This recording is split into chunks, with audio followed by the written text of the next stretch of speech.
All right, I'm pretty excited. I just got this Superhuman, used to be FLX, Step Through 2.0. I just bought the standard model and added the rack on the back, not the touring with the fenders. I'll add that kind of stuff later. I just want to give you a quick look at it. I don't have much time to ride this morning. I've got to get to work. But first off, when I first opened the package got here. It took them 2 days to ship it, and I got it like on the 8th day. And the communication was great from FedEx and from Superhuman. First impression was the bike was packed well. The box was very well packed, a lot of padding on the bike.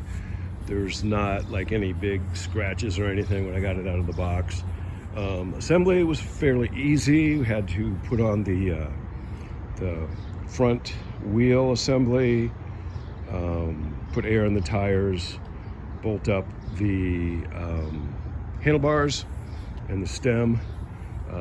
Tricky thing was putting the what do you call this thing? The controller brain thing on here. I took everything off and slid it on. I didn't want to stretch these plastic things over the bar. I didn't want to break them. But yeah, nicer controller than what they show on the website. Let's turn this dude on and I'll show you. Controller I added, just an aftermarket Bafang throttle. But yeah, everything fired right up, right out of the package. No problems with the assembly. I did have to adjust the rear brake. It was clanking just a little bit, and when I put this rack on, I had to bend these bars just a little bit to get them to line up, which wasn't a big deal. I was stoked with the color. The color on their website was a kind of a lighter green. This is I don't know what you want to call it, hunter green. You know, I'm gonna call it a forest green because that's my grandson's name. Yeah, I was stoked about the controller. And that I probably will add a light kit to it, maybe some fenders. I've got some Brauntrager fenders that might fit. I was a little concerned about the tire size. These are like 27.5 by 1.5, and I thought they might be a little thin, but I'm gonna ride it and just see what happens.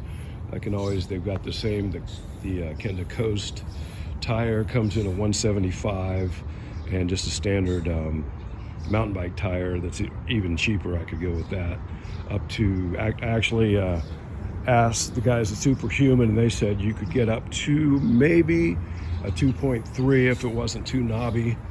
So if you wanted, I would go with like a 195 maybe, and everything.